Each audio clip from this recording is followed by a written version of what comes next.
Est-ce que ça vous est déjà arrivé de vous auto-saboter? On en parle aujourd'hui avec Annabelle Boyer, qui est auteure, coach en neurosciences et praticienne en hypnose. Bonjour Annabelle. Bonjour. Alors, un sujet qui est peut-être peu connu ou peut-être plus connu par les personnes qui en vivent souvent, l'auto-sabotage. En fait, j'aimerais ça que tu nous expliques d'abord en quoi ça consiste. En fait, c'est tous les comportements qu'on a qui ne nous permettent pas de vraiment développer notre plein potentiel. Les comportements de procrastination, les comportements où on est dans le doute, dans le questionnement, tous les comportements qui nous ralentissent dans les objectifs qu'on voudrait atteindre ou qui nous bloquent complètement ou qui même nous enlèvent notre volonté, notre motivation à passer à l'action. Et pourquoi on agit? Pourquoi on fait ça? En fait, qu'est-ce que ça nous donne de nous auto-saboter? Parce que j'imagine que, en grande partie, c'est inconscient, mais à partir du moment où on en prend conscience, on continue quand même de le faire. Pourquoi on fait ça? En fait, c'est que les comportements d'autosabotage, ils sont liés en arrière-plan, donc dans notre inconscient, à des croyances limitantes. Des croyances limitantes, on en a tous, on les a intégrées dans notre jeune âge, des croyances que nos parents nous ont inculquées à leur insu, qui n'ont pas fait exprès, mais eux-mêmes avaient des croyances limitantes et inévitablement, ils nous les ont transmises. Mais on a des croyances limitantes qui viennent aussi des professeurs, de nos amis à l'école, des grands-parents, des entraîneurs, des gens qu'on a côtoyés dans nos loisirs. Donc, on a reçu des croyances limitantes et évidemment, à cet âge-là, le cerveau est une éponge et les enfants vont croire ce que les adultes signifiants vont leur dire et vont avoir comme comportement. Parce que souvent, les parents me disent, oui, mais c'est pas ça que je lui ai enseigné. Mais l'important, c'est pas tant ce que les parents ont dit que ce que les parents ont eu comme comportement, comment ils se sont comportés dans la vie en général. Les enfants observent et l'inconscient imprime le comportement en lui et à ce moment-là, il va faire du mimétisme. Et donc, on a des croyances limitantes et ces croyances limitantes-là, elles sont reliées aussi en arrière à ce qu'on appelle des identités saboteuses. Et des identités saboteuses, on en a tous, on en a pour le reste de notre vie. Évidemment, l'idée, c'est d'atténuer un peu l'influence de ces identités saboteuses-là. Et les croyances limitantes ainsi que les identités saboteuses, comme elles sont dans l'inconscient, même si je prends conscience que j'ai un comportement d'autosabotage, la prise de conscience, elle se fait dans mon cerveau cortical gauche. Sauf que la croyance limitante et l'identité, ça, c'est plutôt au niveau de mon cerveau reptilien, plus précisément au niveau du système réticulé activateur. Donc, même si je prends conscience d'un comportement d'autosabotage, c'est dans une zone qui a peu d'influence sur mon système réticulé activateur. Avant d'aller plus en détail dans comment se départir d'une identité saboteuse, j'aimerais ça que tu nous expliques en fait comment on peut reconnaître nos croyances limitantes et comment on peut s'en départir. Ensuite, on pourra passer aux identités saboteuses. Mais en fait, les croyances limitantes, c'est toutes les croyances qui nous empêchent d'aller de l'avant. Souvent, on va utiliser des questions. Demandez-vous, qu'est-ce que vous pensez, par exemple, par rapport à l'argent? Est-ce que pour vous, l'argent, c'est quelque chose de mauvais? Est-ce qu'on vous a inculqué que si on a trop d'argent, on va être dérangé par des gens qui vont essayer de nous voler notre argent? Est-ce que vous avez l'impression que l'argent, ça corrompt? Est-ce que vous avez l'impression que si vous avez de l'argent, vous allez devenir méchant? Est-ce que vous avez l'impression que les riches, ce sont des gens qui ont été des voleurs ou qui ont été des arnaqueurs? Donc, on se pose plusieurs questions par rapport à différents domaines. Par rapport à l'amour, est-ce que vous pensez que vous méritez l'amour?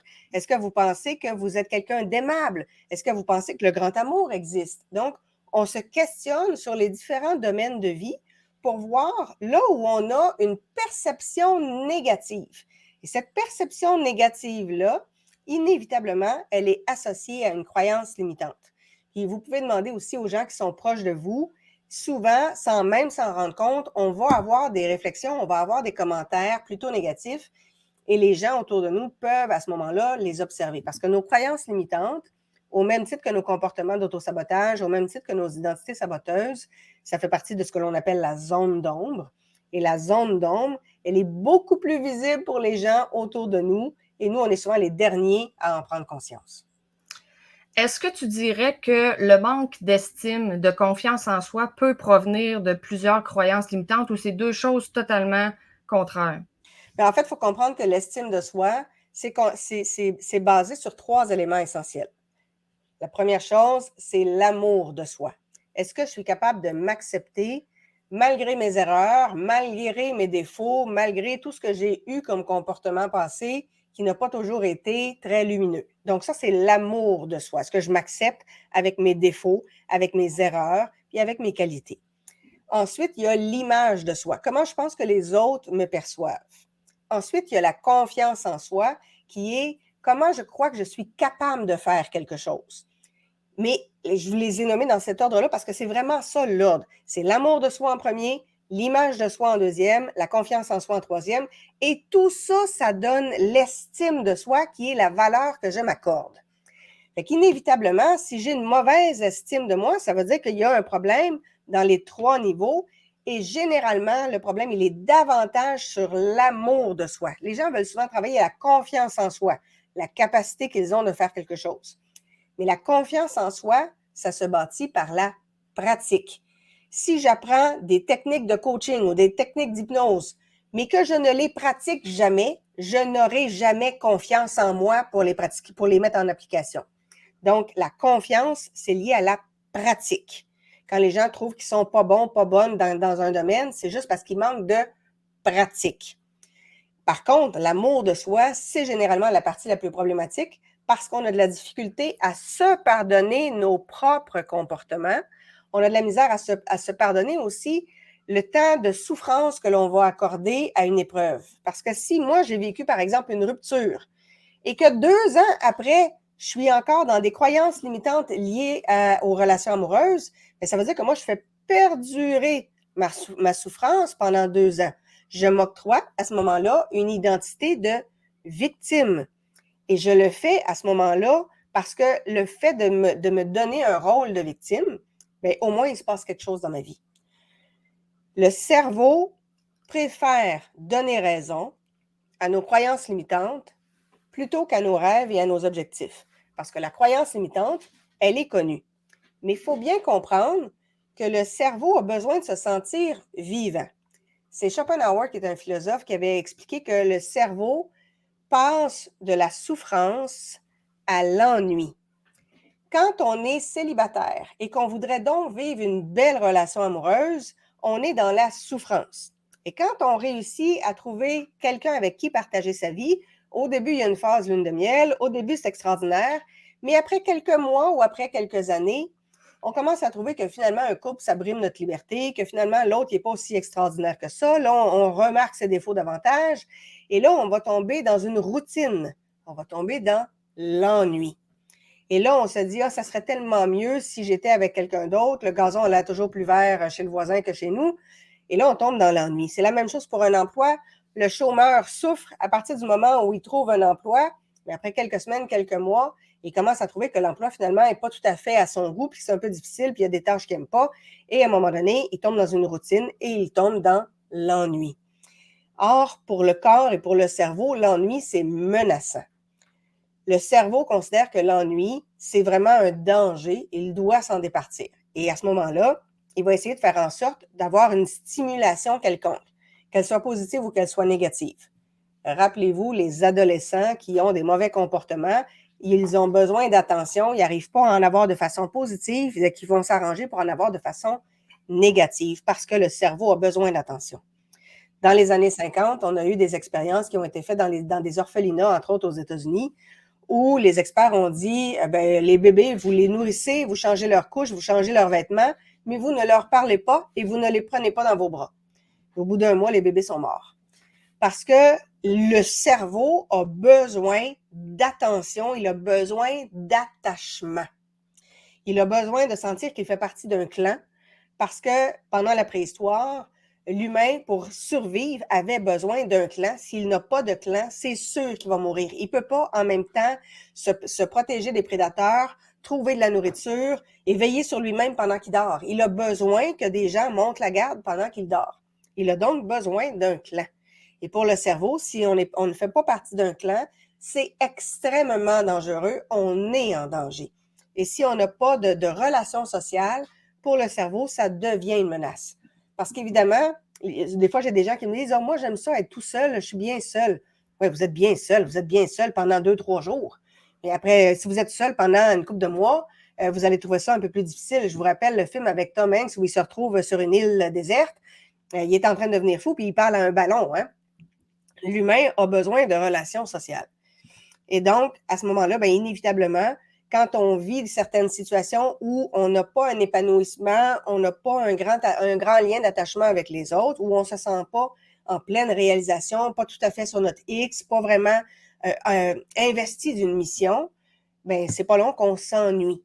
Et quand on commence à s'ennuyer, bien là, le corps trouve que c'est une menace et pour réussir à se faire sentir vivant, ben, il va tout d'un coup se mettre à imaginer des scénarios catastrophes, il va se mettre à avoir des questions de doute, il va se mettre à avoir des pensées négatives, parce que pendant qu'il a des pensées négatives, pendant qu'il vit des émotions envahissantes, pendant qu'il a des comportements saboteurs, ben, il sécrète du cortisol et de l'adrénaline, des hormones de stress, des hormones qui le font sentir vivant.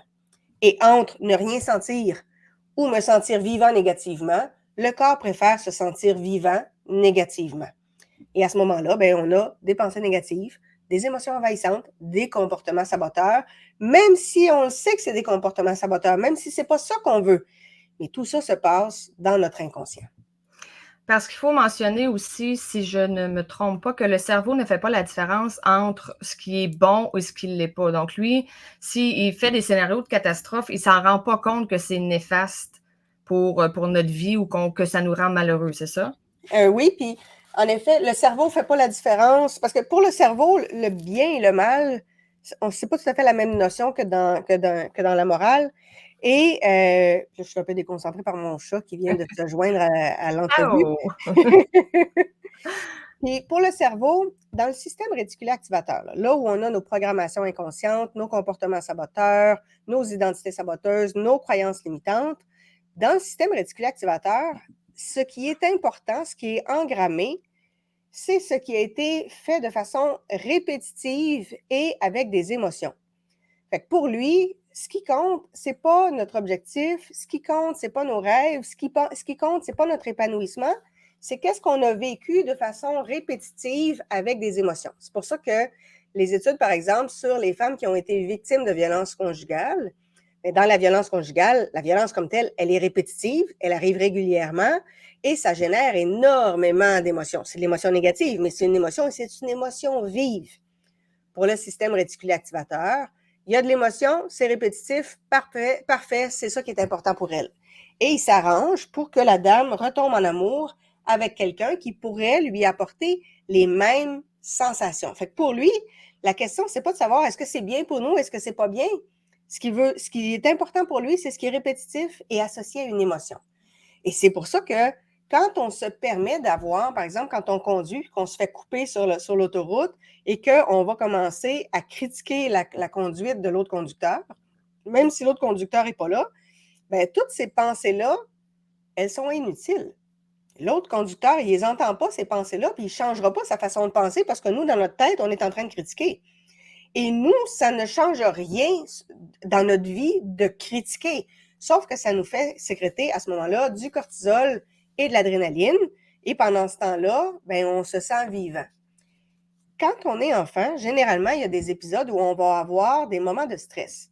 Nos parents qui se disputent, le professeur qui a un comportement inadéquat, une bagarre dans la cour d'école, il va y avoir des événements stressants.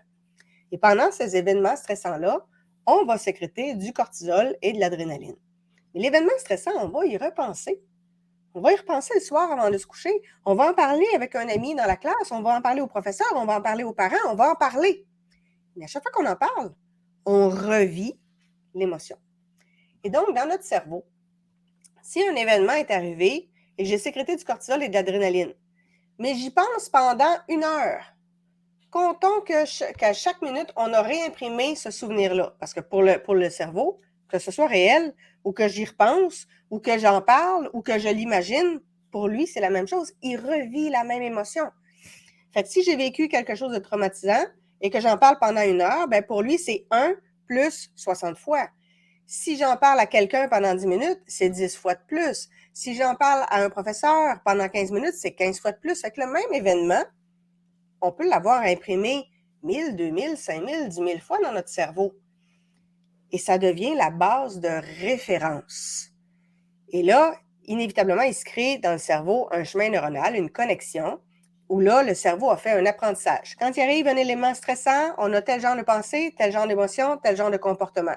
OK, je reparle du même événement, j'ai les mêmes pensées, les mêmes émotions, les mêmes comportements, donc je renforce mon chemin neuronal. J'y repense, j'ai les mêmes pensées, les mêmes émotions, les mêmes comportements, je renforce encore plus le chemin neuronal. Ce qui fait qu'après ça, quand arrive un autre stress, ben, le cerveau, s'il a le choix entre créer un nouveau chemin neuronal de rien ou reprendre le même chemin neuronal, des mêmes pensées négatives, des mêmes émotions envahissantes puis des mêmes comportements saboteurs, ben, le cerveau, il est paresseux. Il va aller chercher le même chemin. De toute façon, il correspond à peu près. Donc, on vient à ce moment-là renforcer le chemin neuronal de nos comportements saboteurs, de nos croyances limitantes, de nos identités saboteuses, et ça, on le fait à notre insu. Mais en même temps, si vous regardez bien, dans une journée, c'est vraiment hallucinant la quantité de conversations que l'on a dans notre tête, totalement négatives, totalement inutiles. Faites juste penser à ce à quoi vous pensez quand vous prenez votre douche, quand vous préparez le souper, quand vous conduisez, dans les moments un peu plus, avec des comportements un peu plus automatiques. Généralement, on se met à penser à plein de choses. On pense à qu'est-ce qu'on aurait pu répondre aux collègues qui nous tapent sur les nerfs, qu'est-ce qu'on aurait pu répondre aux clients agressifs, qu'est-ce qu'on aurait pu répondre à une amie qui a eu une réplique un peu ordinaire. On se met à repenser à des conversations et on imagine ce qu'on répondrait, mais la conversation, elle n'aura jamais lieu. Et des fois, on imagine des conversations avec des gens qui n'existent même pas. Tout d'un coup, on se met à imaginer une situation où on est en danger quelque part, mais la situation n'a jamais existé. Mais notre cerveau est tombé dans l'ennui. Et comme il est tombé dans l'ennui, ben, il s'est mis à imaginer plein de choses. Mais il va imaginer des situations de stress, parce qu'à ce moment-là, lui, ça lui permet de sécréter du cortisol ou de l'adrénaline. Inévitablement, ben, sans même s'en rendre compte, on renforce nos comportements d'autosabotage, nos identités saboteuses et nos croyances limitantes. Je dois avoir eu au moins 7 questions qui me sont passées en tête pendant que tu parlais, mais pour rester dans, je poserai 2-3 questions tantôt, mais pour rester dans les identités saboteuses, comme tu viens de le mentionner, dans le fond, le cerveau tombe dans l'ennui et là, c'est là que les patterns embarquent. Alors, qu'est-ce qu'on doit faire quand on s'en rend compte? Qu'est-ce qu'on peut mettre en action au moment où on se rend compte que là, on vient de tomber dans l'ennui puis qu'on ressasse des pensées qui ne nous servent absolument à rien? La première chose, il faut dire à voix haute, j'annule. Et il faut le faire avec conviction. Parce que si on essaye de juste arrêter la pensée, ce ne sera pas suffisant. Puis si on fait juste se dire, il faudrait que je pense à d'autres choses, ce n'est pas un message clair pour le cerveau. Donc, quand on se rend compte qu'on a une pensée qui est plus négative, on dit à voix haute, OK, là, stop, j'annule. Et tout de suite, il faut donner une autre commande à notre cerveau. Tout de suite, il faut se concentrer sur une autre pensée et idéalement sur une pensée, sur un souvenir agréable. Donc, imaginez un moment où vous êtes allé dans le sud sur la plage, rappelez-vous l'odeur des algues, rappelez-vous le son de la mer, rappelez-vous la sensation du sable entre les orteils, rappelez-vous de la chaleur du soleil, rappelez-vous du goût de votre verre préféré. Donc, on se remémore rapidement dans un souvenir agréable avec les 5 sens et on rajoute l'émotion. L'autre chose qui fonctionne bien, c'est d'occuper son cerveau. Si par exemple, vous êtes en train de préparer le souper et que vous êtes fatigué, on est un vendredi, vous êtes fatigué, vous avez eu une grosse semaine, et là, votre cerveau a tendance à imaginer des conversations négatives, mettez une capsule en même temps que vous préparez le souper et écoutez une capsule sur un sujet qui vous intéresse. Parce que la pensée, c'est une fréquence, et c'est une fréquence qui est liée aux paroles. Donc, si vous mettez une capsule où il y a des paroles sur un sujet qui vous intéresse, votre cerveau va aller chercher le sujet. Ça va être plus facile pour lui de décrocher de ses pensées négatives et de s'accrocher au sujet, si le sujet, évidemment, vous intéresse. Et vous pouvez même prendre une capsule où il y a non seulement des paroles, mais en arrière-plan, une musique. Là, ça vient occuper encore plus votre cerveau. Mais vous allez vous dire régulièrement, stop, j'annule. J'arrête cette pensée négative-là et je me concentre sur la capsule qui est en cours. Et pour vous aider, vous pouvez même, quand la personne qui a animé la capsule se termine une phrase, répéter les 3 derniers mots. Ça va obliger votre cerveau à rester concentré continuellement. Parce qu'à ce moment-là, ça va l'occuper à autre chose et ça va arrêter de nourrir le chemin neuronal des pensées négatives. Là, on va créer un chemin neuronal d'un intérêt, d'un loisir, de quelque chose qui va avoir à ce moment-là un effet d'inspiration et de stimulation. Fait que ça, c'est une façon assez facile de le faire. Fait que c'est pour ça qu'on ne peut pas juste dire je veux arrêter d'avoir des pensées négatives, ça ne marche pas. Si les pensées négatives sont assez importantes, bougez. Moi, je me souviens d'un ami, à chaque fois qu'il avait des pensées négatives, il faisait des push-ups. Je peux vous dire qu'après un an, il avait des bons biceps. Parce que le fait de bouger physiquement, non seulement ça fait brûler de l'énergie, mais ça brûle aussi le cortisol, l'hormone de stress.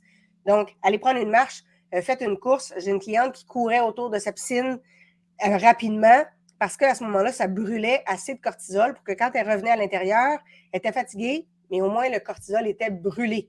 Et là, à ce moment-là, on tombe dans des émotions beaucoup plus faciles à gérer.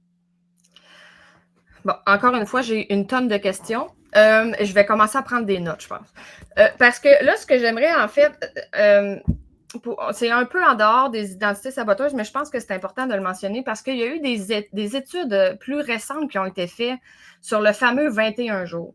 Oui. La fameuse croyance que pour changer une nouvelle habitude, ça prend 21 jours. Et là, les personnes qui veulent justement contrer les identités saboteuses puis qui vont commencer à dire j'annule et à effectuer les astuces que tu donnes, à combien de temps on peut estimer avant de ressentir ou de voir une différence? Parce que ça se fera pas. Puis, tu sais, j'avoue que j'ai un petit côté comme ça. J'espère que le lendemain, ça a déjà fait son effet puis que j'avais presque plus à gérer mes pensées. Ça prend combien de temps avant que le cerveau le fasse de façon plus automatique, plus facile? Bien, en fait, il y a plusieurs choses, ou plusieurs éléments dans ta question.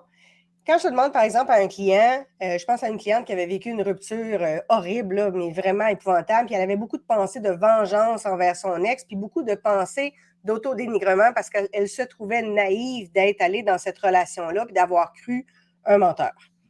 Et quand je me suis mis à lui dire, là, à chaque fois que tu vas avoir une pensée de vengeance ou d'autodénigrement, tu vas dire j'annule à voix haute, tu vas te concentrer sur un souvenir positif et tu vas faire ce souvenir positif-là avec une respiration en cohérence cardiaque. Donc, on inspire en 5 secondes, on souffle en 5 secondes, idéalement en suivant une application sur le cellulaire ou une vidéo sur YouTube. Et puis, j'avais dit, les premières journées, tu vas peut-être le faire 60 fois, tu vas peut-être le faire 70 fois par jour. Parce que tu as une habitude, tu as un entraînement à avoir des pensées négatives. Fait que là, il faut te désentraîner puis t'entraîner à autre chose. Les 2 premières journées, elle faisait en moyenne l'exercice 65 à 75 fois par jour. Au bout de 2 jours, ça a commencé à descendre. Quand elle est revenue me voir 2 semaines plus tard, on était rendu à 10 fois par jour. Fait qu'on avait déjà une bonne amélioration. Mais c'est sûr qu'on a des années d'entraînement à avoir des pensées négatives et il faut être très rigoureux. C'est comme quand on apprend à un enfant à brosser ses dents, on ne lui apprend pas une fois sur 3. C'est systématique. C'est la même chose avec les pensées négatives. Si on fait les exercices une fois de temps en temps, puis aujourd'hui je suis fatiguée, ça ne me tente pas de les faire, bien, c'est comme si on recommençait à zéro. Parce qu'inévitablement, on vient renourrir l'ancien chemin neuronal que l'on voudrait assécher. Les études ont démontré que le temps d'intégration, d'implémentation d'une nouvelle façon de faire, il est en moyenne de 90 jours. Donc, évidemment, il y a des gens avec qui ça se fait plus vite. Les gens qui sont super disciplinés puis qui croient fermement dans leur technique et qui ont déjà un entraînement, ça peut se faire un peu plus rapidement.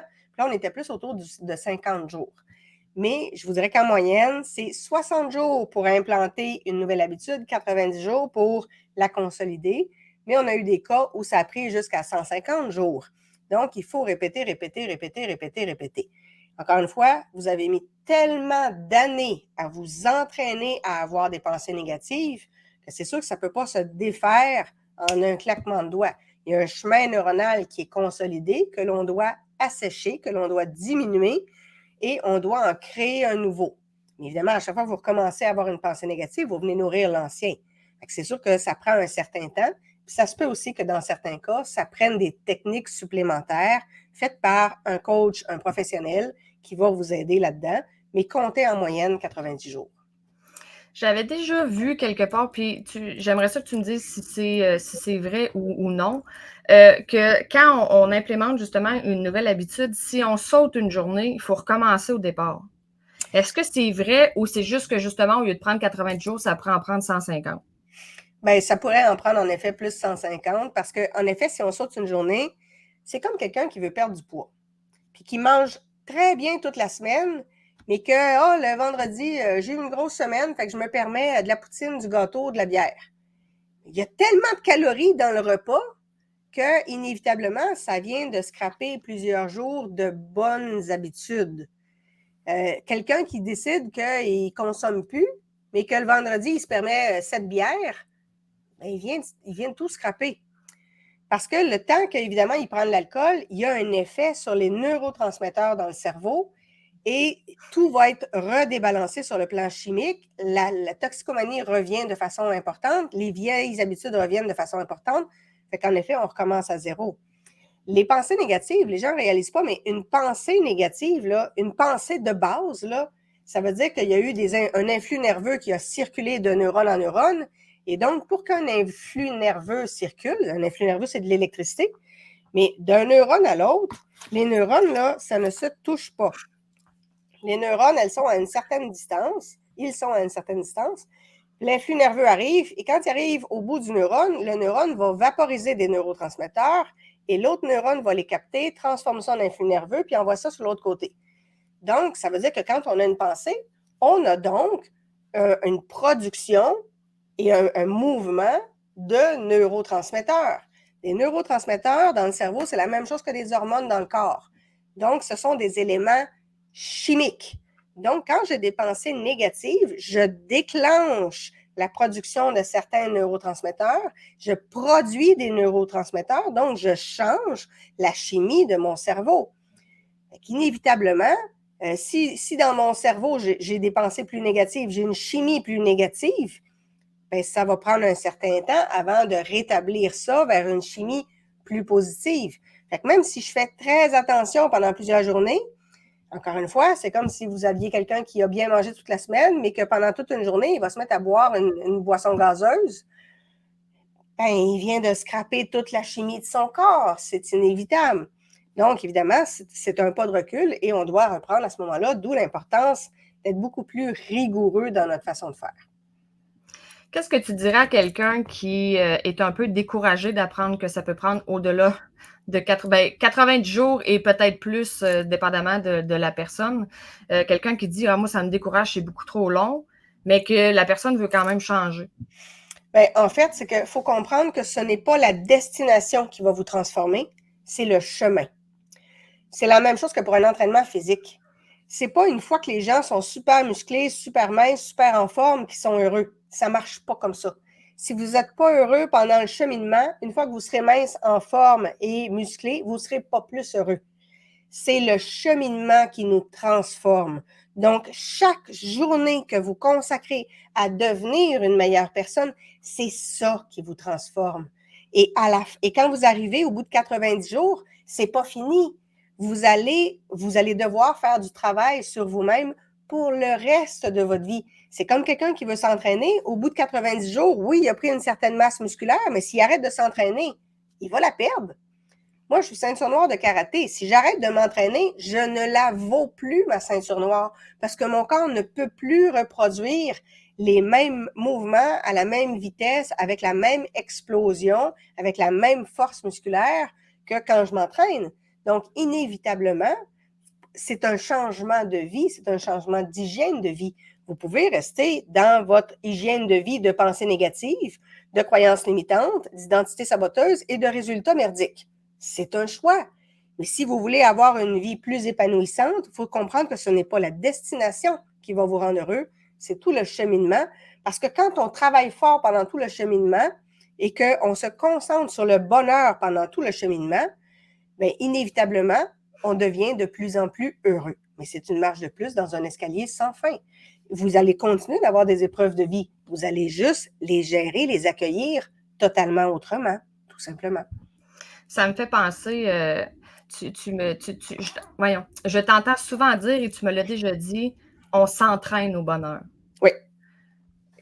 Comment tu expliquerais, dans le fond, la phrase que tu répètes souvent? Parce qu'il y a beaucoup de personnes qui pensent que le bonheur, c'est quelque chose, c'est quelqu'un, ou qui sont, et ils disent, je recherche le bonheur, mais premièrement, elle ne recherche pas en soi, elle recherche à l'extérieur. Mais pour toi, qu'est-ce que ça signifie concrètement s'entraîner au bonheur? Il faut comprendre que dans la préhistoire, quand l'humain devait, par exemple, aller cueillir des petits fruits pour pouvoir manger, s'il y avait un bruit en arrière de lui, il y avait plusieurs options.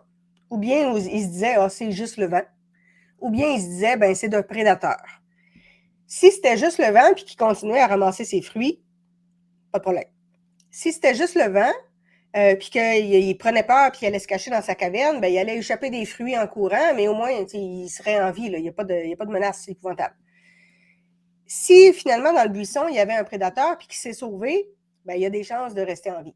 S'il y avait un prédateur puis que lui, il pensait que c'était juste le vent, il est mort. Ce qui fait que notre cerveau, pour sa survie, scanne continuellement notre environnement et notre réalité pour identifier toute menace potentielle, parce que c'est comme ça qu'on reste en vie. Pour le cerveau, ce qui est important, ce n'est pas notre bonheur. Il s'en fout comme de l'an 40 de notre bonheur.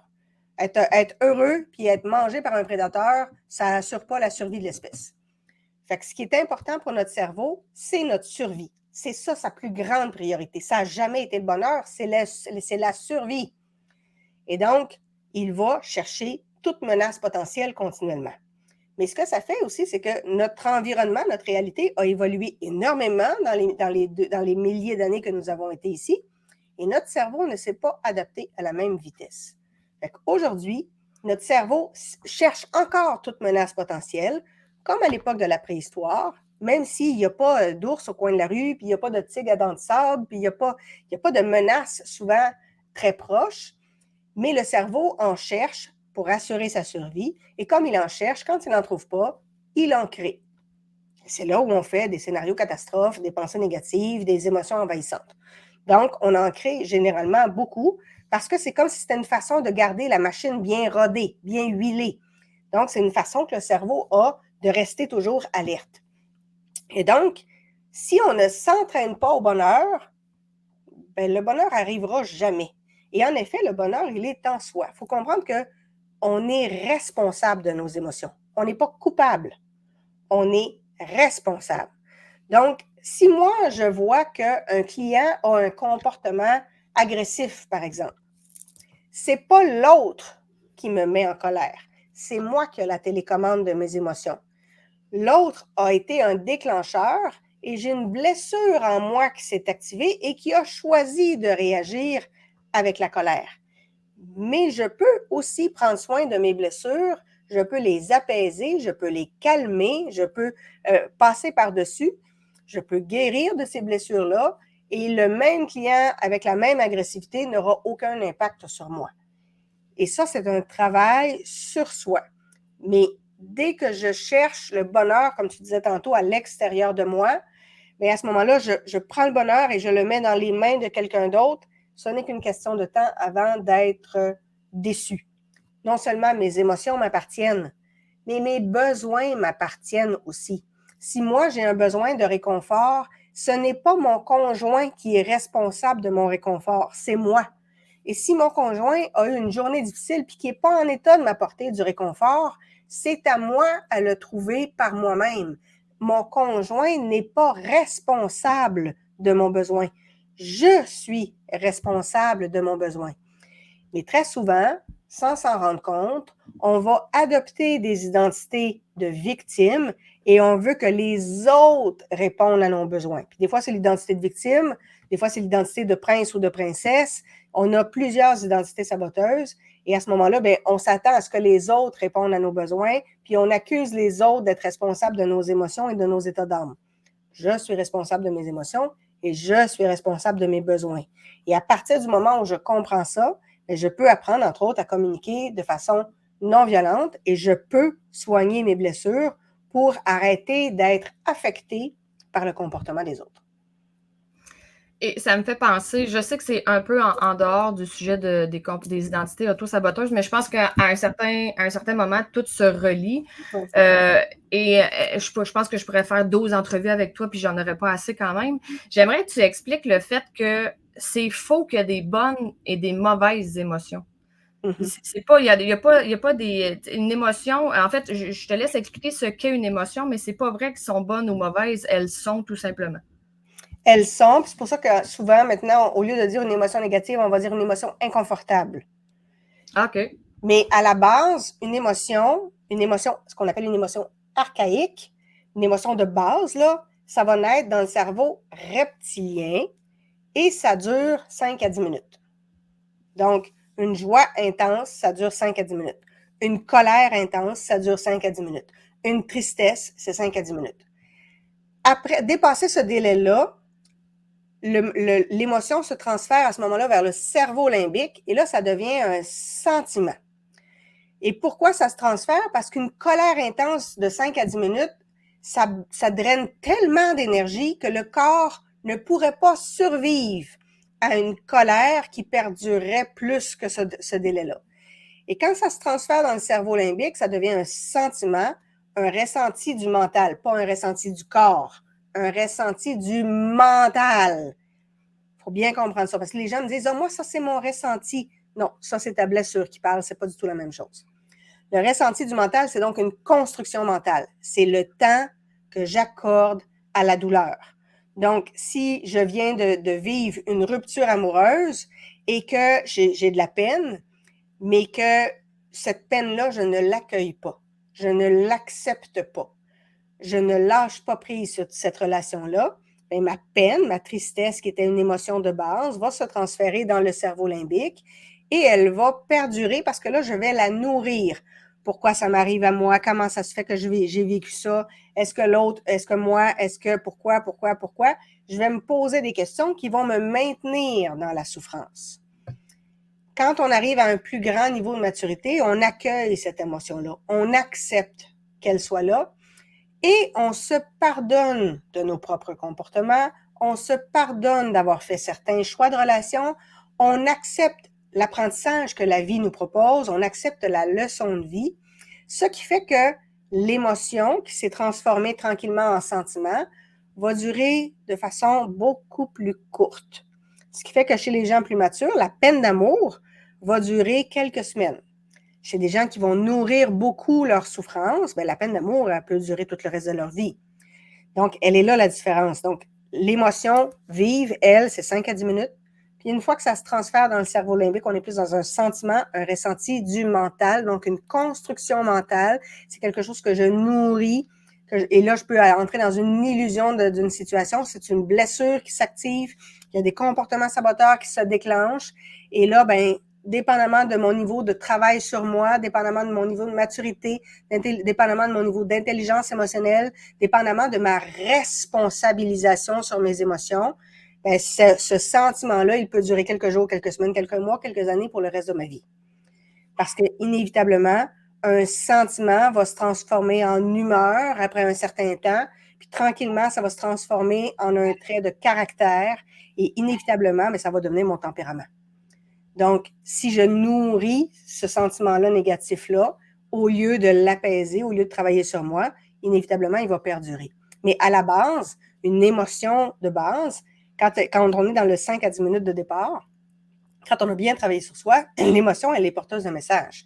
Si j'ai de la peine, ça veut dire que j'ai quelque chose pour lequel je dois apprendre à lâcher prise. J'ai un deuil à faire. C'est ça le message de l'émotion de la peine. Si je suis en colère, bien, ça veut dire qu'il faut que j'apprenne à mettre des limites. Il faut que j'apprenne à dire non. Ce que je n'ai probablement pas fait plus tôt. Et c'est pour ça que la colère monte. La colère, elle n'est pas tant contre l'autre personne. La colère, elle est souvent contre moi qui n'a pas mis de limite plus tôt, qui n'a pas mis un cadre clair. Donc là, il est temps de mettre un cadre clair. Mettre un cadre clair et dire non, ça ne veut pas dire d'engueuler l'autre personne. Ça ne veut pas dire de le faire avec esclandre. Ça veut juste dire de mettre un cadre, tout simplement. Si je suis dans la peur, ça veut dire qu'il faut que j'apprenne davantage à me préparer et à me protéger. Fait que si j'ai quelqu'un qui, par exemple, doit aller faire un exposé oral ou doit présenter un rapport devant un jury à l'université ou dans une formation privée et qui est particulièrement stressé et qui a peur de l'épreuve, bien, ça ne veut pas dire qu'il faut qu'il révise encore son PowerPoint. Ça veut dire qu'il faut qu'il se pratique à prendre la parole devant d'autres. Il manque de préparation en termes de pratique. C'est ça que la peur lui dit. De continuer à lire puis de continuer à rester dans mes affaires à la maison, ça ne sert à rien. Je manque de pratique à présenter devant les autres. Et c'est ça que l'émotion de la peur va nous indiquer. Le dégoût va nous dire qu'il y a quelque chose qui ne fit pas avec nous, qui n'est pas dans nos valeurs. Donc, comment ça se fait que je me suis mise dans une situation où je ne suis pas à l'aise? Donc, chacune des émotions de base a un message et c'est toujours un message sain et positif. Si vous pensez que le message de l'émotion, il est négatif, si par exemple vous dites, ben moi, d'abord, le message que je reçois, c'est que je devrais tout abandonner. Ben là, ça veut dire que c'est une blessure qui est en train de parler à votre place. Il y a une identité saboteuse qui a pris le micro de votre cerveau puis qui parle à votre place. Le message de l'émotion, il est toujours positif. Et là, tu parlais de pratique, justement, puis tu en avais parlé plus tôt, c'était une des questions que j'essayais de retenir depuis tantôt. Tu avais fait un lien avec l'hypnose et comme je l'ai mentionné en début d'entrevue, là, tu es praticienne en hypnose. Tu es aussi experte en non-verbal, donc la pratique, tu as dû l'appliquer à de maintes et maintes reprises. Par contre, quand on doit pratiquer quelque chose, il y a probablement les identités saboteuses qui reviennent souvent, qui nous font abandonner. Qu'est-ce qu'on fait dans ce temps-là? Qu'est-ce qu'on peut faire pour... on peut se rendre compte que l'identité saboteuse est en train de, justement, saboter notre pratique, mais on dirait que des fois, c'est plus fort que nous, l'émotion ou justement le sentiment qu'il faut qu'on abandonne est tellement fort qu'on se laisse submerger par ça, on finit par abandonner. Oui, puis il faut savoir que... Excuse-moi. C'est important quand on fait un exercice de bien déterminer dans quelle intention on est. Parce que l'intention dans laquelle je viens faire un exercice va avoir un impact sur le succès de cet exercice-là. Donc, par exemple, moi, ça fait 35 ans que je fais du karaté. Quand on doit apprendre une nouvelle chorégraphie que l'on appelle un kata, j'en ai déjà 40 quelques des katas, fait que quand ils nous en rajoutent un, si je pars avec l'idée de « Ah non, pas un autre kata », mon intention, elle est déjà négative, automatiquement, j'ai plein de comportements saboteurs qui viennent de se mettre en place. Les identités saboteuses se sont toutes réveillées. Et là, c'est certain que je vais avoir de la difficulté à mémoriser les mouvements. Pourquoi? Parce qu'à la base, mon intention était pourrie. Donc, ça vient de pourrir l'exercice aussi. L'autre chose, il faut se rappeler qu'on doit être dans une attitude d'éternel bon étudiant. Si je me mets dans l'idée que moi, je suis là pour apprendre et je vais être le meilleur étudiant possible et je vais être un meilleur étudiant pour le reste de ma vie. Je vais apprendre et on n'arrête jamais d'apprendre. Donc, si je pars avec l'idée que je suis un bon étudiant, je vais retenir tout ce que je peux, puis après, je vais réviser par moi-même ce que je viens d'apprendre, inévitablement, ça va aider. Mais si je pars avec l'idée que moi, je suis perdu puis de toute façon, ça ne me tente pas, mais on vient de scraper l'exercice. Et on se rappelle que ça va nous prendre 90 jours de pratique avant que ça soit intégré. 90 jours. Donc, si je pratique une fois par semaine, je viens d'allonger le temps. C'est inévitable. Il faut se demander aussi quel sens on donne à cette souffrance-là. Parce qu'apprendre une nouvelle façon de faire, ça génère de la souffrance. On se rappelle que pendant la Deuxième Guerre mondiale, les nazis, évidemment, avaient plusieurs prisonniers juifs et ils se sont livrés à certaines expériences.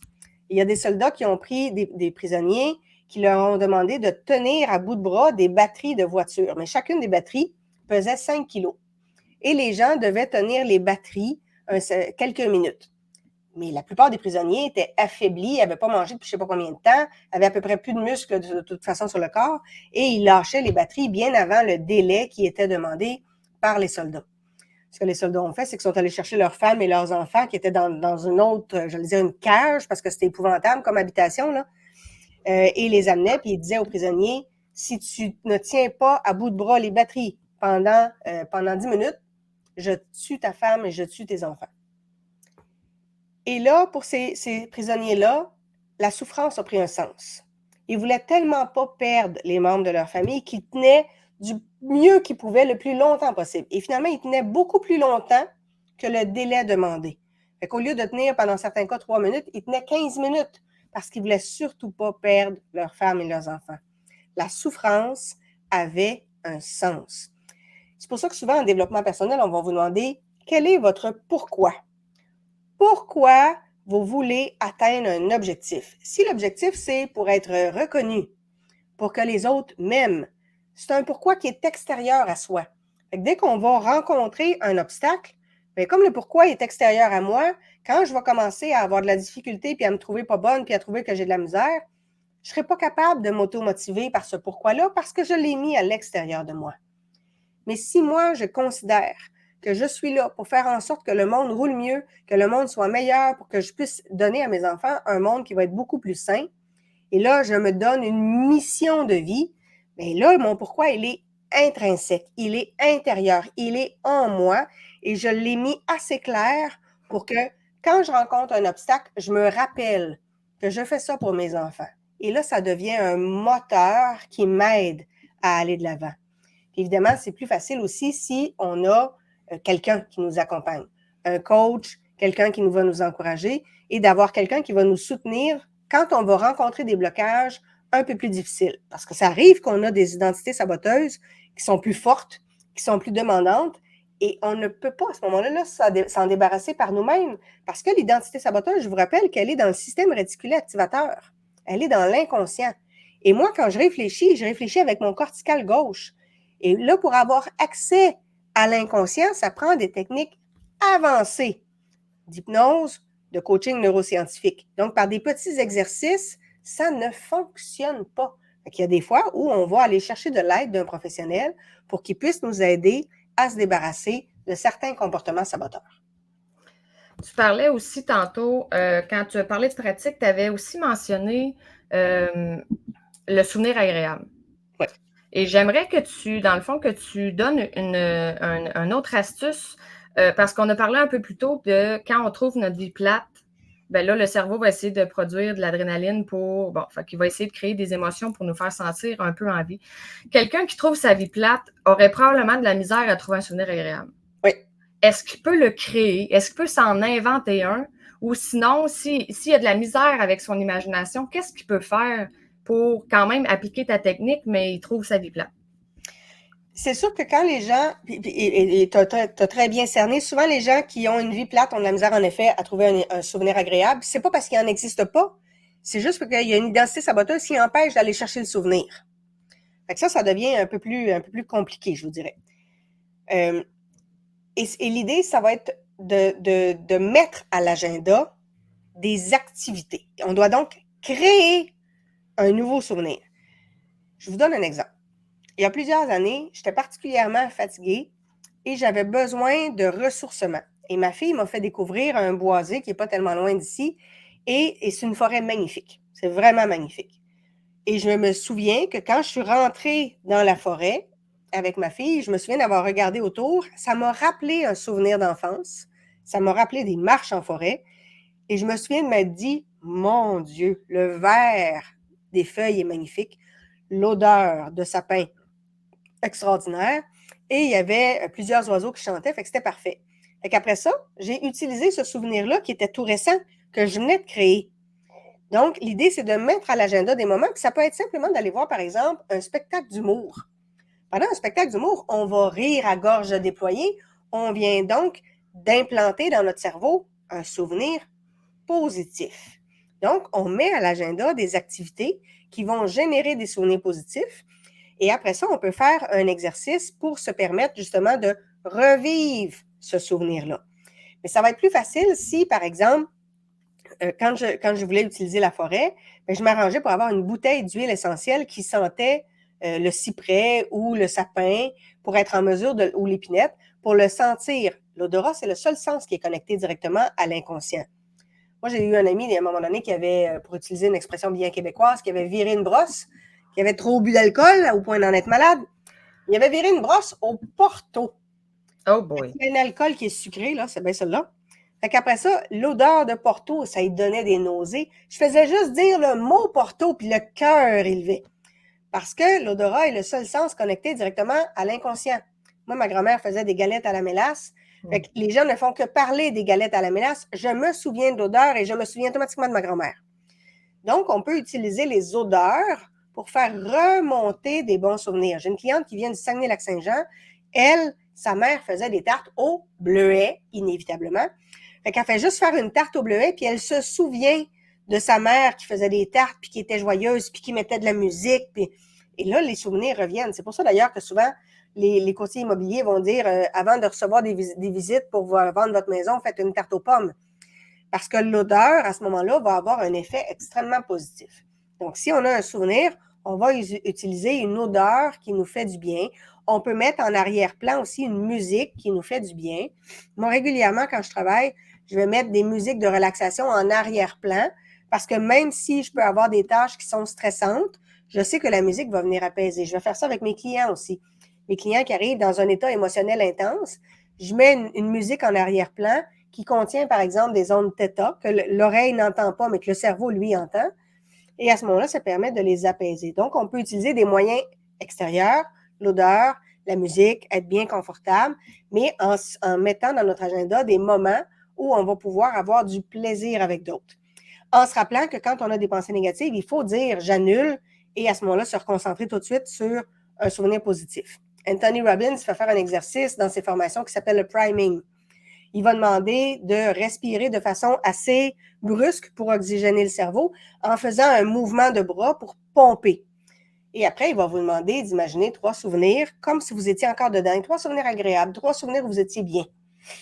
Et là, vous allez donc, à ce moment-là, replonger dans le souvenir. Et comme vous replongez dans le souvenir, vous allez reproduire les mêmes hormones et les mêmes neurotransmetteurs qu'au moment du souvenir. Les premières fois, quand on le fait, on a de la difficulté un peu à aller chercher le souvenir, mais il y a des bribes de morceaux de souvenirs qui reviennent. Premier souvenir, deuxième souvenir, troisième souvenir. Au troisième souvenir, ça devient un peu plus clair. Après, il va nous demander de se remémorer des belles synchronicités de la vie. Des moments où vous avez rencontré quelqu'un tout à fait par hasard et que cette personne-là, finalement, est devenue un ami, un conjoint, un partenaire d'affaires, un collègue de travail. Les moments où vous avez trouvé 20 $ sur le trottoir. Les moments où il est arrivé des petites choses agréables. Les moments où vous étiez au restaurant, vous avez besoin d'un signe, puis tout d'un coup, à la radio, il se met à jouer une musique qui vous rappelle un beau moment. Donc, toutes ces belles synchronicités-là, l'idée, c'est de replonger dedans puis d'aller les rechercher dans votre souvenir. Et après, il va demander, Anthony Robbins, d'imaginer une lumière qui vient entrer, qui pénètre au sommet de votre crâne. La lumière peut être blanche, jaune, dorée, bleue, comme vous voulez. La lumière, donc, vous imaginez qu'elle rentre dans votre crâne. Vous l'imaginez qu'il descend dans votre corps, le long de votre colonne vertébrale, le long de vos jambes, qu'elle se rend jusqu'au sol, qu'elle va se ressourcer dans la terre et remonte et revient en haut, puis repasse une autre fois. Et à chaque passage, on imagine que la lumière nettoie nos cellules, qu'elle les régénère, qu'elle les purifie. Parce que comme le cerveau ne fait pas la différence entre l'imaginaire et le réel, plus on imagine que cette lumière-là nous purifie, nous ressource, nous régénère, plus le corps obéit à la visualisation que l'on fait. Et ensuite, Anthony Robbins, maintenant qu'on a eu nos 3 souvenirs agréables, nos belles synchronicités, la lumière qui nous a purifiés, là, on a produit plein de belles hormones positives, plein de neurotransmetteurs super positifs. Et là, il va nous demander d'imaginer 3 objectifs comme s'ils étaient atteints. Et là, pour le cerveau, il prend l'état dans lequel on était et il va l'associer à un objectif. Et comme le cerveau préfère donner raison à nos croyances limitantes plutôt qu'à nos objectifs, parce que nos objectifs, c'est quelque chose d'inconnu. Le cerveau, il ne sait pas ce que ça pourrait donner. Il ne sait pas ce que ça pourrait changer dans notre vie. Mais quand on fait cet exercice-là de priming, on se plonge dans une soupe chimique extrêmement positive dans notre corps et dans notre cerveau. Et là, le corps, ce qu'il fait, c'est qu'il prend cette soupe chimique-là qui est déjà là, qui est déjà produite, et il y associe l'image de l'objectif que l'on voudrait avoir atteint. Et ça devient pour notre cerveau un souvenir du futur. Donc, on a utilisé la chimie qu'on avait déjà, on y a accolé des résultats qu'on a imaginés, et pour le cerveau, ça devient réel. Et à ce moment-là, ça fait donc un souvenir agréable du futur. Et comme le cerveau a 2 façons de se définir, le cerveau a 2 façons de créer son identité. Je peux baser mon identité sur le passé que j'ai eu, et donc sur les épreuves, sur les difficultés, sur tous les blocages, mais je peux bâtir mon identité aussi sur les objectifs que je me donne. L'exercice de priming, où on crée un souvenir du futur, c'est une façon de définir notre identité en fonction des objectifs et de la meilleure version de moi que je voudrais devenir. Je viens de te donner un méchant cours de neurosciences, là, mais c'est ça. Oui, écoute, j'en ai quasiment oublié le reste parce que j'étais totalement dans le sujet. En revenant aux identités saboteuses, pourquoi, selon toi, c'est important de s'en départir? Qu'est-ce que ça peut... Parce qu'on s'entend là, que c'est un changement de vie. Ce n'est pas juste d'ajouter de modifier ou d'effacer une petite mauvaise habitude qu'on a au quotidien ou peu importe. Là, c'est quand même drastique. Ça peut apporter un méga changement, une super grosse amélioration dans notre vie. Donc, pourquoi, selon toi, on doit s'en départir de ces identités-là? Bien, c'est parce que dans nos identités saboteuses, on a des identités saboteuses qui sont des identités plus agressives envers les autres. Fait qu'inévitablement, si on s'en débarrasse pas, bien, c'est une question de temps avec de la fatigue, avec une grippe, avec plein d'éléments extérieurs où on va perdre patience puis on va être agressif envers les autres et on va à ce moment-là saboter nos relations. Puis on peut saboter des belles relations amoureuses simplement parce que l'identité saboteuse qui est liée à l'agressivité va prendre toute la place. Mais il y a le fait aussi qu'on a des identités saboteuses dans lesquelles les croyances limitantes qui sont engrammées sont du genre « je ne mérite pas le bonheur »,« je suis nulle »,« je suis une incapable »,« j'arriverai jamais à mes objectifs ». Quand on a ce genre de croyances limitantes-là dans notre inconscient, pas dans notre conscient, mais dans notre inconscient, il y a des risques aussi que non seulement on va se mettre à procrastiner, on va avoir des comportements saboteurs dans le milieu de travail, mais on peut aussi tomber malade. Parce que notre cerveau, il est extrêmement puissant. Je vous rappelle une expérience qui a été faite aux États-Unis. C'est le docteur Mario Beauregard qui en avait parlé, mais le docteur Greg Braden aussi en avait parlé. Puis Joe Dispenza parle souvent de ce genre de recherche-là. Il y a une expérience qui a été faite où, aux États-Unis, quand quelqu'un a une fracture au niveau de la colonne vertébrale, ici, l'opération que l'on fait habituellement, c'est qu'on va mettre des tiges de métal avec des vis. Mais ça fait que la mobilité est beaucoup restreinte après. Aux États-Unis, il y a certains centres hospitaliers où on va plutôt utiliser une espèce de scellant. Donc, les deux morceaux de vertèbres qui ont été brisés, on met le scellant entre les deux, on les colle, ça fait comme la crazy glue. Et là, ça va fusionner ensemble, mais la vertèbre redevient donc normale et fonctionnelle. Et donc, dans ce test-là, cette expérience-là, on a divisé le groupe en deux. Les chercheurs, eux, ne savent pas évidemment, après ça, qui va avoir quoi comme opération? Il n'y a que le chirurgien puis les infirmières qui sont en place. Mais dans certains cas, on a ouvert la personne, on y a mis le scellant, on a recousu. Puis dans certains cas, on a ouvert et on a recousu. On n'a pas mis le scellant. Et l'idée, c'était de voir comment les gens allaient réagir. Puis là-dedans, il y avait une femme de 70 ou 72 ans qui jouait au golf avant. Mais évidemment, ça faisait 6 mois qu'elle n'avait pas joué au golf parce qu'elle avait une fracture d'une vertèbre. Et 2 jours après l'opération, elle n'avait pas eu de scellant. Mais 2 jours après l'opération, elle rejouait au golf. Pourquoi? Wow. Parce que son cerveau était tellement convaincu qu'elle avait eu le scellant qu'il s'est mis à produire lui-même le scellant. Et on sait aujourd'hui que quand on vit des émotions négatives intenses, des émotions, ce sont des hormones et des neurotransmetteurs. Et donc, quand je vis une émotion qui est très inconfortable, que ce soit de la peur, que ce soit de la tristesse, que ce soit de la colère, et que ça se transforme en sentiment, donc je prolonge ma souffrance, à ce moment-là, je change totalement la chimie dans mon corps. Parce que je produis d'autres hormones, d'autres neurotransmetteurs. Je ne suis pas dans les hormones et neurotransmetteurs de la joie. Mais ces hormones et ces neurotransmetteurs-là, ça va venir changer le liquide interstitiel dans lequel baignent les cellules. Et ça va faire que la membrane des cellules va devenir un peu plus poreuse parce que le liquide autour devient plus acide.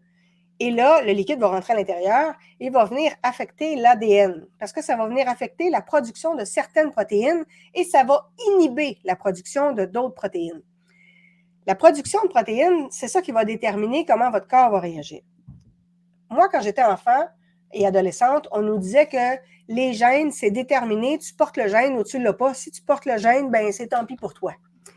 Les recherches, entre autres, de Bruce Lipton, le docteur Bruce Lipton, un expert en biologie cellulaire, mon chat vient me rendre visite, les recherches de Bruce Lipton ont démontré que si je change, je prends exactement les mêmes cellules avec le même ADN, mais je le plonge dans des liquides interstitiels différents, dans certains cas plus acides, bien, ça va activer certains gènes de maladie et ça va inhiber certains gènes de la santé.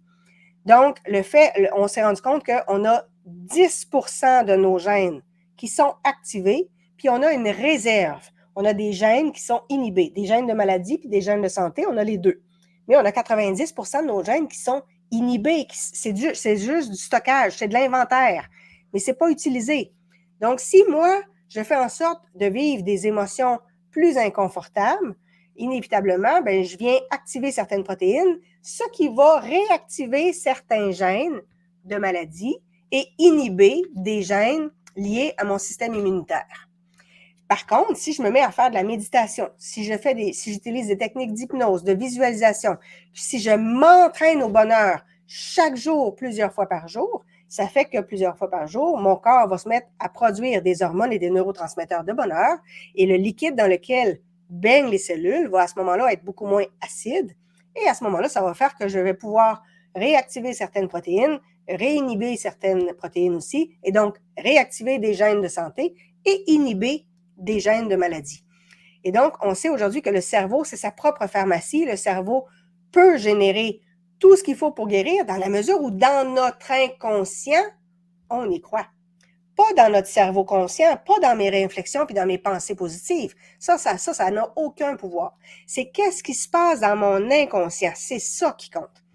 Fait que si j'ai des identités négatives qui sont liées à de la maladie, qui sont liées à de la pauvreté, qui sont liées à « tu n'y arriveras jamais, tu n'as pas de potentiel, c'est impossible », inévitablement, je vais activer des neurones et des neurotransmetteurs qui vont engendrer une soupe chimique en moi qui peut entraîner de la maladie, qui peut entraîner de l'autosabotage, qui peut entraîner de la procrastination et qui va faire que je n'atteindrai pas mes objectifs de vie. Et je vais me réveiller à 80 ans en me disant que j'ai raté ma vie. Et donc, ces identités saboteuses-là, évidemment, elles ne veulent pas mourir. Elles ne disparaîtront pas toutes seules comme par magie. Plus elles sont là longtemps, plus elles sont enracinées en nous.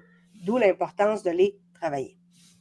Et là, tout ce que tu viens d'expliquer, cours de biologie 101, mais tout ce que tu viens d'expliquer explique aussi la fameuse phrase ou citation, là, je me souviens pas clairement, qui dit que ce que l'on vit est d'abord créé par nous. Oui. Fait que notre vie est à l'image de ce que l'on pense, de ce que l'on crée en nous. Oui, et tu vois, hier, je discutais avec un client qui me disait « Oui, mais tu sais, même si je ne vais pas bien, j'en parle pas devant mes enfants, fait qu'ils ne sont pas affectés. » Ça ne marche pas de même. Si je ne vais pas bien, j'ai des pensées négatives et j'ai des émotions inconfortables. Des pensées, c'est une fréquence. Et comme une fréquence radio, ben, ça se propage. Alors, on sait aujourd'hui en neurosciences que mes pensées et mes émotions vont affecter les gens à 50 mètres autour de moi. Parce que ça va changer les neurotransmetteurs que je vais avoir dans mon cerveau, ça va changer les hormones dans mon corps et ça va faire en sorte que l'électricité qui est dans mon corps va être affectée, le magnétisme dans mon corps va être affecté et ça, c'est perceptible minimalement à 50 mètres autour de moi. Fait que même si je dis « Ah non, mais j'en parle pas devant mes enfants », je vibre ça, je dégage ça et donc je contamine de ça, inévitablement. Donc, souvent, moi, je vais dire à mes clients, pour vos enfants, parce que souvent, les gens ne s'aiment tellement pas qu'ils ne veulent pas le faire pour eux-mêmes, mais le faire pour leurs enfants, ah, là, c'est une motivation. Là, ça donne un sens à la souffrance. Et je vais leur dire, si vous ne voulez pas donner ça à vos enfants, si vous ne voulez pas les contaminer, c'est important de travailler sur vous, sinon c'est ça que vous allez leur transmettre, même si ce n'est pas ça que vous leur dites. Ce qui est important, ce n'est pas ce que vous dites. Ce qui est important, c'est ce que vous vibrez. C'est ce que vous vivez. C'est ça qui va être transmis à vos enfants. 2 dernières questions avant de terminer l'entrevue, Annabelle. Premièrement, comment on peut savoir si on a réussi à justement se départir d'une identité saboteuse et est-ce qu'elle peut revenir ou elle est débarrassée à jamais et la vie est belle? On ne se débarrasse jamais d'une identité saboteuse au complet. On va l'apaiser, on va la réduire, mais on doit toujours être vigilant. Demandez à un alcoolique, même si ça fait 30 ans qu'il n'a pas bu, mettez-y un verre entre les mains, c'est extrêmement risqué. S'il a travaillé bien sur lui, il va refuser de toute façon le verre. Mais l'idée, ça va être que plus on travaille sur une identité, moins elle a une emprise sur nous. Ce qui fait que dans une émotion similaire, elle ne se réactive pas ou se réactive très peu longtemps et avec une moins grande intensité. Moi, je dis souvent que mon conjoint avait une tendance à la colère. Mais quand on a travaillé ces éléments-là, non seulement le nombre de colères a diminué, la durée de la colère était réduite, puis l'intensité de la colère était beaucoup plus réduite. Ce qui fait qu'avant, une colère qui pouvait durer 3 semaines, aujourd'hui, elle dure 30 secondes. Fait qu'évidemment, l'impact sur lui est majeur, mais l'impact sur tout son environnement est majeur, puis il pourrait vous en parler lui-même. Il se sent beaucoup plus sain, beaucoup plus solide, beaucoup plus ancré, et il y a beaucoup plus d'énergie pour faire des projets. La preuve, c'est qu'il est impliqué dans un paquet de conseils d'administration et dans un paquet de projets parce que maintenant, il a l'énergie pour ça. Parce que le temps qu'on vit une émotion inconfortable, on brûle de l'énergie, c'est vraiment hallucinant. Puis à la fin de la journée, on est crevé, c'est sûr. Fait que c'est sûr qu'on n'a pas de motivation. Pour avoir de la motivation, il faut au contraire vivre des émotions qui sont les plus confortables et les plus agréables possibles. Et selon toi, là, quelle est la meilleure façon de savoir si on a réussi à atténuer, tu sais, si on a atteint notre objectif d'atténuer justement une identité saboteuse, à quoi on peut se référer? En fait, c'est simple, l'univers va vous envoyer des tests. Oh. L'univers va s'arranger parce que si, par exemple, on a quelqu'un qui a vécu une relation toxique puis qui s'en est libéré, l'univers va tester, va envoyer d'autres gens qui sont toxiques. Et là, vous allez voir, est-ce que vous retombez dans le piège? Est-ce que vous voyez le piège? Est-ce que vous voyez le piège puis vous jugez l'autre personne? Est-ce que vous voyez le piège puis vous condamnez le comportement des autres? Ou est-ce que vous voyez le piège et ça ne vous fait rien du tout? Vous êtes serein. Et c'est ça qui devient agréable. C'est que moi, j'ai des clients qui vont me mentir, qui vont faire des crises, qui vont pleurer parce que les identités saboteuses ne veulent pas lâcher prise. Et quand j'adresse une identité saboteuse, bien, inévitablement, l'identité saboteuse se défend. Et quand le client a travaillé sur lui, il entend le nom de l'identité saboteuse et là, on voit tout le travail. Puis quand il y a une intelligence émotionnelle qui s'est développée, quand il y a une maturité qui s'est mise en place, la personne a fait « C'est vrai. T'as raison. Elle est là. OK, on fait quoi pour s'en libérer? Il n'y a plus la grosse montée de colère, de comment ça se fait que c'est là, puis de oh, je suis découragée, comment ça se fait que j'ai encore ça? On n'a plus ça. On a juste une acceptation. On a nommé un fait, ce n'est qu'un fait, et ça se travaille. Point final. Il n'y a plus de grands éclats émotionnels. Et là, on sait qu'on l'a beaucoup apaisé. Mais évidemment, si, je ne sais pas, moi, dans la même année, votre mère décède, votre père décède, puis votre conjoint vous laisse, oh, ça se pourrait qu'il y ait des identités saboteuses qui se réveillent. D'où l'importance à ce moment-là d'être accompagné. Moi, j'ai des clients que j'ai coachés il y a plusieurs années, mais quand il arrive un événement, ils ne prennent pas de chance puis ils m'appellent. Puis des fois, l'événement, il est positif. Je me souviens d'une dame, elle était dans la soixantaine, elle n'avait jamais eu de relation amoureuse positive. Fait qu'on a travaillé ça, on l'a travaillé pendant 3 mois, je la laisse partir, ça va bien.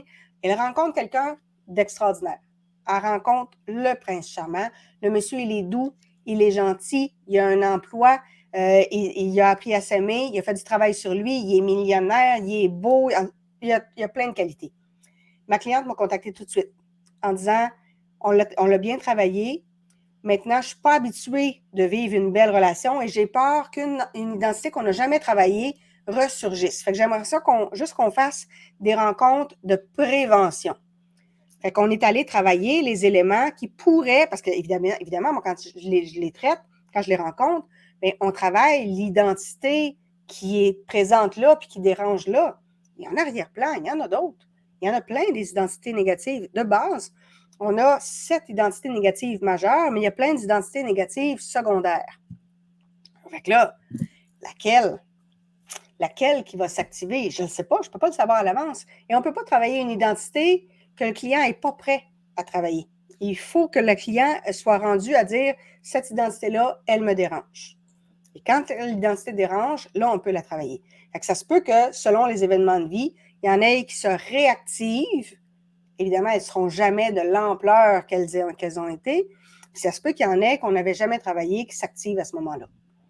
Et tu sais, je tiendrais à dire, après j'aurai vraiment la dernière question, mais je tiens à dire que pour l'avoir vécu avec toi, là, accepter une identité saboteuse, c'est vraiment difficile. Ouais. Ça demande vraiment beaucoup d'amour de soi.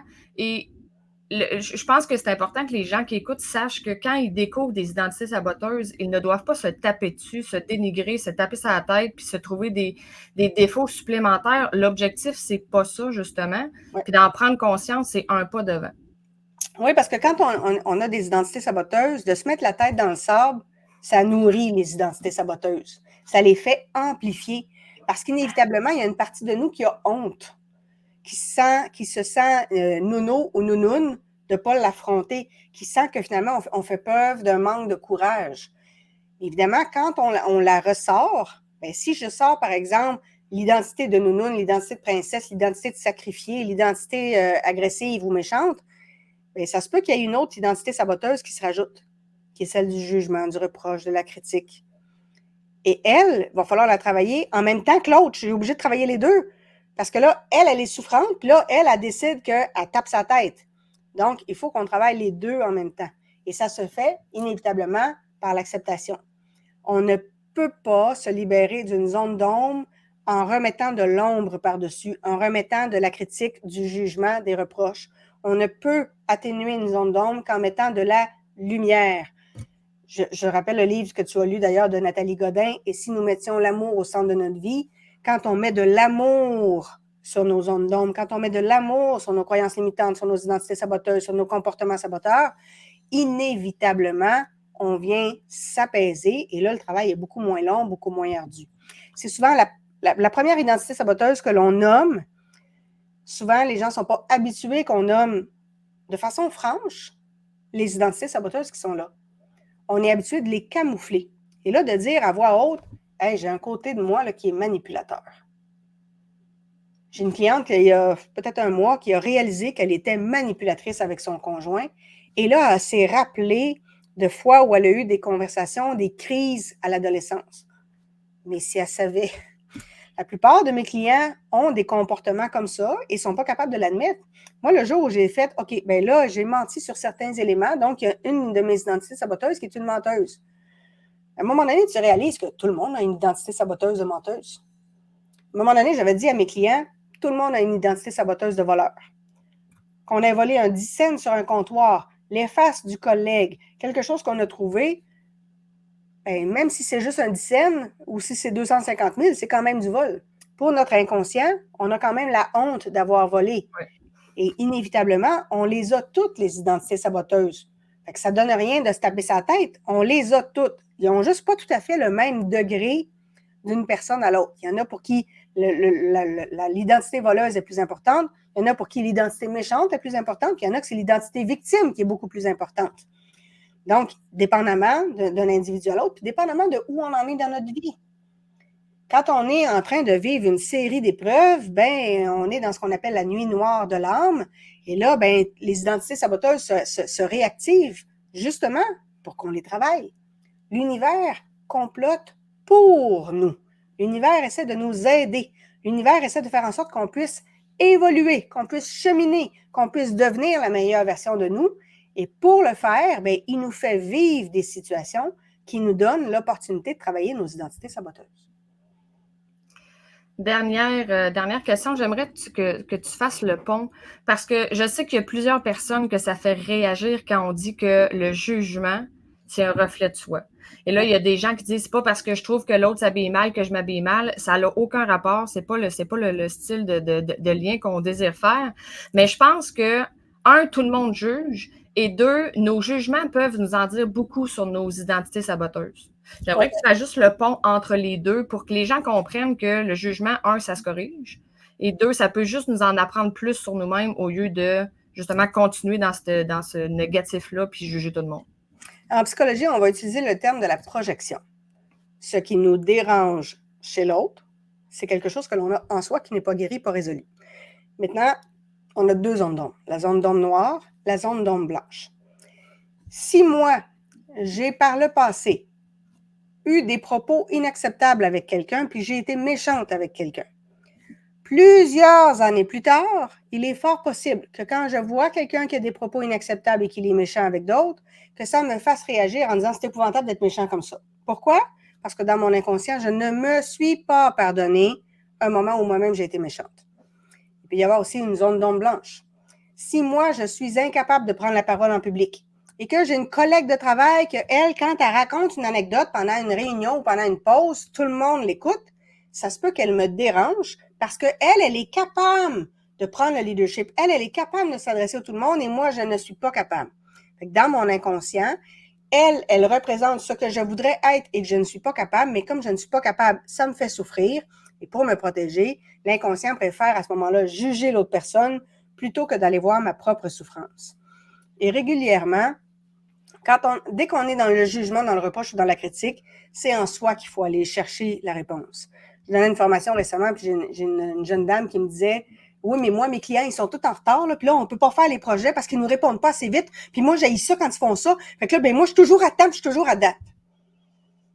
OK? Puis je dis, est-ce qu'il y a des domaines dans ta vie, il y a quelques années ou récemment, dans lesquels tu n'étais pas tout à fait à date? Est-ce qu'il y a des moments dans ta vie où tu as procrastiné?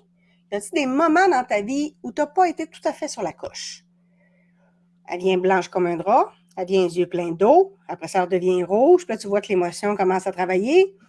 Puis en effet, sur le plan personnel, il y a des choses qu'elle avait procrastinées et ça a donné des conséquences négatives. Et c'est ça qu'elle ne se pardonnait pas, parce qu'elle qui était super structurée au travail, sur le plan personnel, elle n'avait pas du tout la même structure, la même organisation. Et ça avait eu des conséquences. J'ai une autre cliente qui me disait, ben non, mais moi, ça m'arrive jamais, mais quand on se met à creuser, finalement, ben, quand elle était jeune adulte, elle s'était permis, à un moment donné, de péter une coche, de faire une crise à sa mère, puis elle lui avait dit énormément de commentaires extrêmement négatifs. Et elle n'en avait jamais reparlé à sa mère, et sa mère ne lui en avait jamais reparlé. Sauf que plusieurs années plus tard, quand elle observait un adolescent qui voulait couper les ponts avec un de ses parents, elle réagissait très, très fortement parce qu'elle-même ne s'était pas pardonné une situation. Je me souviens d'avoir une conversation avec un client qui était vraiment très en colère contre un conférencier qu'il ne connaissait pas du tout, en me disant, moi, je suis sûre que c'est quelqu'un qui est un arnaqueur, je suis sûre que c'est pas vrai son affaire, je suis sûre que c'est pas quelqu'un de fiable. Ma première question a été, dans quel domaine dans ta vie, en ce moment, tu as l'impression de ne pas avoir été à la hauteur, tu as l'impression de ne pas avoir été fiable. Et comme de fait, il y avait un mandat actuellement chez un client où il avait fait de moins bons suivis, puis le client était insatisfait, puis mon client se sentait non à la hauteur, pas fiable, pas digne de confiance. Mais c'était tellement souffrant de se regarder aller que c'est beaucoup plus facile pour le cerveau d'aller critiquer quelqu'un d'autre. Et donc, dès qu'on réagit fortement au comportement de l'autre, c'est en soi qu'il faut aller fouiller. C'est en soi qu'il faut aller regarder. Puis il y a des fois où j'ai des gens qui me disent que le mensonge des autres ne les dérange pas, puis là, ils vont me dire que les autres, ils mentent pas. Je suis bien désolée, mais c'est pas vrai. On ment en moyenne 600 à 200 fois par jour. Et souvent, quand les clients me disent qu'ils ne mentent pas, je vais faire exprès. Je vais leur poser une série de questions en rafale, puis à un moment donné, ils vont se contredire eux-mêmes dans leur version, puis ils vont mentir. Quand on a quelqu'un qui nous demande comment ça va, puis que ça ne va pas vraiment, mais on n'a pas du tout envie d'en parler avec l'autre, bien, on va répondre, non, ça ne va pas pire. C'est pas vrai du tout. Mais on a menti. Quand on a une bonne amie qui est allée se faire une coiffure au salon de coiffure, puis qu'on n'aime pas le résultat, mais qu'elle est en pleine rupture amoureuse, on ne dira pas, hey, mon Dieu, on dirait que tu as une vadrouille sur la tête. On ne peut pas le dire parce qu'on sait très bien qu'elle est déjà dans un état lamentable. Fait qu'on va dire, oh, ça fait différent. Hein? Donc, on va se trouver des moyens, soit de dire autrement, soit de faire une omission. On ne dit juste pas. Mais une omission, c'est un mensonge pareil. Je n'ai pas dit ce que je pensais. Et dans ce moment-là, je laisse croire à l'autre que je suis d'accord, que je suis à l'aise, que j'aime ça. Donc, il y a plein de situations où, en fait, on ment. Et moi, j'ai plein de fois où j'ai des clients qui me disent qu'eux autres, ils mentent jamais, alors que d'une rencontre à l'autre, leur version change. Et quand je les confronte par rapport à leur version, ben, ils sont obligés de me dire que finalement, ben, ils m'ont dit ça pour me faire plaisir, mais qu'en fait, ce qu'ils pensaient, c'était plutôt d'autres choses. Et donc, ils m'ont menti. Il y a plein de fois où ils n'ont pas été capables de s'affirmer de façon adéquate avec le patron, avec un collègue, avec un client. Puis finalement, ils ont enrobé pas mal leur version des faits, mais finalement, ils ont menti. Donc, il y a plein de fois où soit on ment soi-même, soit on n'est pas capable de s'affirmer. Mais c'est une forme de mensonge aussi. Et souvent, les gens qui sont plus réactifs, qui ne veulent surtout pas regarder qu'ils ont un problème d'affirmation, vont me dire « Oh, mais ça, c'est pas pareil, c'est moins grave. » C'est une identité saboteuse qui a de la misère à s'assumer, ça. Fait qu'inévitablement, on a plein de moments où on surréagit. Puis quand on surréagit, il faut savoir que c'est en nous que se trouve la réponse. Et là, d'ailleurs, là, je ne l'ai pas près de moi, là, mais pour ceux et celles que ça pourrait intéresser, tu vois, un livre qui s'appelle Détecteur de mensonges. Parce qu'il faut savoir que le mensonge n'est pas toujours pour mal faire. Il y a différents types de menteurs et il y a différents types de mensonges. Oui. Fait que ça peut être intéressant. Moi, je l'ai lu, je l'ai trouvé super intéressant. Ça nous aide à savoir un peu l'intensité du mensonge que l'on se dit à soi ou que l'on se fait dire ou que l'on dit aux autres. Je pense que ça l'aide à s'admettre qu'effectivement, on ment tous. Parce qu'il y a une différence entre se dire « je suis un menteur, penser qu'on est seul au monde » et là, on se sent mal et là, on a vraiment honte et de se dire « ben ça arrive à tout le monde ». Ça l'explique pas qu'on le fait, mais je pense, moi, personnellement, ça m'a aidé à me rectifier. Fait que Oui. quand j'ai honte de dire quelque chose, puis que j'ai tendance à dire, ben, mettons, oui, ça va bien, là, je vais avoir tendance à faire, hey, tu sais quoi, c'est, dans le fond, le non, ça va pas. Fait que, juste pour éviter le sentiment que le mensonge apporte. Oui. Au sujet des identités saboteurs, si ça vous intéresse, Annabelle a écrit le livre Libérez-vous de votre passé et accédez à votre puissance chez Béliveau Éditeur. C'est un livre que j'ai trouvé absolument intéressant. J'ai plusieurs notes de prise. Il y a des tonnes d'exercices qui peuvent vous aider. Et en terminant, j'aimerais que tu nous parles de ta formation Maîtriser vos pensées. Qu'est-ce que ça peut apporter aux gens et où ils peuvent se la procurer? En fait, ils peuvent se procurer sur mon site Internet, donc www.annabelle-boyer.com. La formation, dans la version antérieure, s'appelait Avatar. Je l'avais montée il y a plusieurs années. Mais je l'ai retravaillé, évidemment, avec les notions de neurosciences, puis avec les notions d'hypnose aussi, pour permettre aux gens de mieux se libérer des pensées négatives, de se libérer de l'autosabotage, pour enfin créer une vie épanouissante et pleine de sens. Donc, c'est une formation qui se fait avec 3 piliers. Donc, dans le premier pilier, on va apaiser le mental. Donc, on va aller travailler les pensées négatives, on va aller apaiser les émotions, puis on va changer le discours intérieur. Puis il y a tout un volet où je vous permets de mieux comprendre le fonctionnement réel de votre cerveau, là. Pas les mythes puis les affaires populaires qu'on a entendues qui ne sont pas vraies du tout puis que les neurosciences sont venues déboulonner. Ensuite, le deuxième volet, c'est toute la partie sur les programmations inconscientes. Donc, comment on peut se libérer de nos blessures, comment on se libère de nos comportements saboteurs, comment on se libère des identités saboteuses, comment on se libère des croyances limitantes. Et le dernier volet, c'est comment on peut créer notre vie de rêve. Et tout ça, c'est basé sur des exercices de neurosciences, des exercices de PNL, des exercices d'hypnose pour se permettre d'aller de l'avant. Donc, c'est pas du tout une thérapie. On est vraiment dans des exercices qui permettent, entre autres, de couper le chemin neuronal qui va nous amener à avoir un comportement d'autosabotage. Donc, on fait des exercices de EFT, des exercices de cohérence cardiaque, mais des exercices qui viennent d'un paquet de formations différentes. Et je donne là-dedans des tonnes et des tonnes d'exercices pour que semaine après semaine, les gens puissent apprendre à se libérer. Donc, c'est des vidéos qui sont enregistrées, puis j'ai aussi des Zooms dans lesquels les gens peuvent participer. Ils peuvent à ce moment-là me poser des questions directement. Fait que la formation s'appelle Maîtriser vos pensées. Et quand les gens veulent s'inscrire, ils peuvent, au préalable, avoir accès à une masterclass, donc à une formation qu'ils vont voir à leur ordinateur, qui va leur permettre d'avoir des bonnes notions et qui leur permet à ce moment-là d'avoir un rabais sur la formation. J'aimerais ajouter en dernier lieu que la grosse différence dans ta formation, c'est que c'est de la mise en application. Donc, on est dans l'action parce que l'apprentissage n'apporte pas de changement. Exact. Mais un peu comme on parlait tantôt, hein, le changement en 90 jours. Donc, plus on applique, c'est comme ça qu'on apprend. Alors, parce que moi, je me suis inscrite à la formation en appliquant des outils semaine après semaine et à chaque jour, c'est là que le cerveau va justement faire produire les hormones et tout ce qu'on a appris dans la fabuleuse entrevue que nous venons de faire. Merci énormément, Annabelle, d'avoir pris le temps de nous partager tes multiples connaissances, ta passion. Ça se voit que tu es vraiment passionnée par le sujet. Écoute, je ne dirais pas non à une prochaine entrevue avec toi sur un autre sujet. Je suis certaine que les gens auraient des multitudes de questions à te poser. Comment ils peuvent te joindre s'ils veulent prendre rendez-vous ou te demander quelque chose en particulier? Ben, ils peuvent me rejoindre sur mon site Internet, comme on disait tantôt, mais ils peuvent me rejoindre aussi si vous cherchez sur Facebook, Annabelle Boyer, vous cherchez la page, vous allez trouver Annabelle Boyer auteur. Vous pouvez me rejoindre sur LinkedIn aussi, c'est assez facile. Vous pouvez m'envoyer un courriel aussi, annabelle.boyer@abcsolutions, tout ensemble au singulier.ca. Super. Un gros merci encore une fois, Annabelle. Ça fait plaisir.